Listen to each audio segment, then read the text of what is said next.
Verratti, très mauvais. Alors, on a fait un débat sur le Paris Saint-Germain, un débat avec la déclaration d'Mbappé, suite au petit texto ce matin de Damien Degore. On va prendre la même méthodologie pour parler de Verratti, puisque j'ai reçu un texto très matinal de Philippe Sansfourche, qui voulait parler du match de Marco Verratti, peut-être d'autre chose. Vous savez que l'équipe du soir est une émission très puissante. Hein. J'ai réussi à vous caler en direct comme ça un rendez-vous avec Marco Verratti. Il me semble que Marco va apparaître un moment soit à votre gauche, soit à votre droite. Je pense qu'on peut directement avoir la connexion. Bon, il est à Saint-Germain-en-Laye, donc ça va, c'est pas chez Zilo. Le voici, le voilà, vous parlez après l'éclair. Qu'est-ce que vous allez lui dire ou à nous dire sur le match hier de Verratti? J'étais dépité, consterné, parce que j'ai rien contre le garçon qui est plutôt agréable et qui est un joli joueur et qui a beaucoup de talent, qui a fait beaucoup de belles choses, c'est pas le problème. Mais j'ai l'impression que les années passent et comme on l'a dit, il y a beaucoup de choses qui changent, mais rien ne change. Et Verratti, rien ne change. On est sur un match qui s'en bouge pas bien, on est d'accord, on est en début de seconde période, on voit bien que le PSG est en train de flancher, mais c'est à ce moment-là justement que les cadres doivent être solides, doivent être costauds et doivent montrer la voie. Et là, il nous fait ce qu'il nous a fait 1000 fois. C'est-à-dire, citez-moi un autre joueur, un milieu de terrain de cette dimension-là, qui s'amuse, qui revendique, parce que j'ai relu les papiers, les excellentes interviews de Marco Verratti, notamment dans l'équipe, qui revendique. Pour lui, je veux jouer avec le ballon, moi je suis un joueur, et si je perds un ballon dans ma surface, il y aura on prendra des buts une fois de temps en temps, donc ça va passer 8 fois, 9 fois sur le talent, mais la 10e fois ça passe pas. Et comme par hasard, souvent, c'est plutôt face au Bayern qu'à Angers ou à Brest que ça passe pas.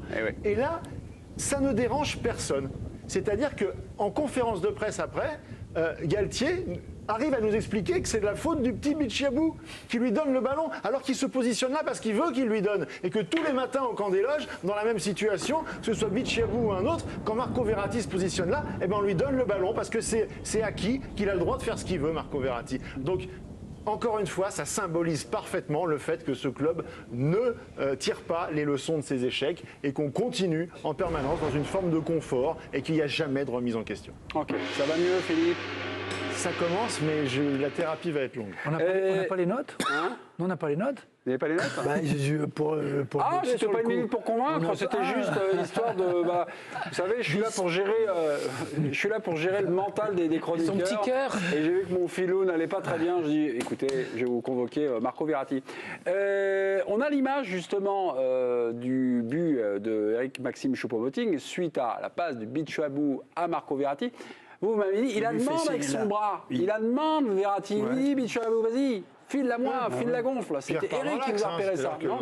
Non seulement il la demande, mais il repart dans l'axe, parce que c'est pas dangereux du tout de repartir dans l'axe à ce moment-là. Non, enfin, Eric. C'est pas que j'ai une autre lecture, ce qui est dit est vrai et entendable et recevable. Simplement, si tu veux pas l'avoir, tu le prends plus dans ton effectif. C'est comme Busquets à Barcelone. Il perd des ballons de temps en temps qui peuvent coûter une contre-attaque, mais il est formé, il est fait pour ça. Mais Busquets, c'est plutôt l'âge parfois. Non, aujourd'hui, non, quand la densité est un peu plus haute. Busquets, il n'a jamais perdu un ballon dans les 18 mètres. Non, mais jamais. Il en perd à 40 mètres qui ont donné des buts contre le Real. Oui, mais qu'on donne passe en profondeur, but. Ouais. Moi, je dis que, bien sûr, c'est regrettable. Je peux comprendre. Parce qu'on pourrait dire avec de la maturité, plus d'expérience, il aurait pu lui redonner d'ailleurs à son partenaire. Il aurait pu prendre moins de risques. Mais c'est l'essence même de cette position. C'est lui, c'est sa façon d'être, de vivre le football. Tu peux plus changer à 30 ans. Mais il peut garder ses qualités fondamentales en évoluant. Oui, mais c'est très... Oui, moi, j'ai le sentiment que... Non, mais je te dis pas, après, il a peut-être ses limites psychologiques. Je veux jouer comme j'ai envie de jouer. Mais, non, mais quoi. Ça me fait plaisir. Non, mais quand tu joues, à un moment donné, à ce niveau-là, tu réfléchis plus. Tout est instinctif. Tu fais tout naturellement. Je suis désolé. Voilà. Tu vieillis, puis à un moment, tu prends un peu d'expérience. Il est toujours en train de courir après les arbitres. Ça fait. Ah non, ça fait 10. C'est pareil. Oui, mais il ne change pas. Oui, ça, il change pas au niveau des cartons. Mais il ne change pas au niveau de son jeu. Il fait pareil. Écoute, si tu en tires la quintessence, tu le sors et tu le. Oui, enfin là, tu viens de le prolonger. Non, je te dis, Verratti, je ne parle pas de Verratti, je te parle en règle générale. Tu n'es pas content d'un joueur. Par exemple, les mecs ne sont pas contents de Dembélé. Ben, Dembélé fera toujours les mêmes erreurs et moi, des fois, ça me gonfle. mais Eric, mais parce qu'en fait, tu le vires et tu prends un Mais autre on profil. progresse à tout âge. Mais non, mais c'est On peut vrai, tout à en fait, fait t'es résigné. Non, tu progresses, mais pas dans tous les domaines. Pas dans tous les domaines. Verratti a prolongé en décembre dernier. Il est considéré par le club souvent comme le joueur symbole du Paris Saint-Germain, du futur du Paris Saint-Germain. Écoutez Christophe Galtier, c'était au mois de décembre, il venait d'être prolongé. Il l'encense lors de sa prolongation. Écoutez-le. Je me souviens, il y a quelques années, Carlo Ancelotti, quand j'avais posé la question sur Marco Verratti, il m'avait parlé d'un joueur exceptionnel et qu'il allait devenir un joueur exceptionnel. Et bien évidemment, 10 ans après, il est exceptionnel. Je trouve que c'est un signe fort aussi de sa part, mais c'est un signe fort aussi de la part du club de vouloir conserver nos joueurs cadres. Je dis souvent, quand je parle de Marco, qu'il est sûrement le meilleur à son poste au monde et qu'il est dans un registre, très, très particulier. Il est très atypique dans ce registre-là. Souvent, vous avez à ce poste-là des joueurs un peu comme a pu avoir le PSG, un très grand joueur comme Thiago Motta, avec de l'envergure, avec... voilà, lui, Marco, il est totalement différent. C'est le meilleur au monde dans un truc très particulier, c'est-à-dire le milieu qui tient, on va dire, la pression. Malheureusement, pas hier soir. Et pas au match aller non plus. Ouais, non, mais ce que Galtier dit. Je trouve ça assez. Ce que Galtier dit, c'est cousu de fil blanc parce que de toute façon c'est son entraîneur. Après qu'il y ait un PSG avec Verratti et sans Verratti, c'est une vérité aussi. Mais après, comme le dit Philippe, et c'est pas de hier soir, c'est que déjà. Marco Verratti, il a quasiment jamais pu faire un match pendant 90 minutes. Logiquement, il est censé t'assurer. 60e, ça plonge. Voilà, il est censé t'assurer au milieu de terrain pendant 90 minutes. Et puis en plus, c'est-à-dire que sa saison, elle est catastrophique, mais on ne dit rien parce qu'il y avait surtout le problème Neymar. Mais il n'a pas eu de Coupe du Monde. Donc il devrait être frais comme un gardon. Ouais. Et mais c'est pas vrai, sa saison n'est pas catastrophique. Mais elle est pas. Mais attends, qu'est-ce qui compte au PSG? C'est les 2 matchs face au Bayern. Il est mauvais à l'aller, il est mauvais au retour. T'as l'élimination en Coupe de France face à Marseille. Mbappé, il est comment au retour? Mbappé, il n'est pas bon hier. Donc sa saison, elle est comment? Non, sauf que Mbappé, en l'occurrence, il t'a quand même plus souvent sauvé le PSG que Verratti. Hier, il t'a pas sauvé. Hier, il a été mauvais. Je te dis qu'il est mauvais. Mais Verratti, depuis 2012, c'est combien de rouges, combien de blessures?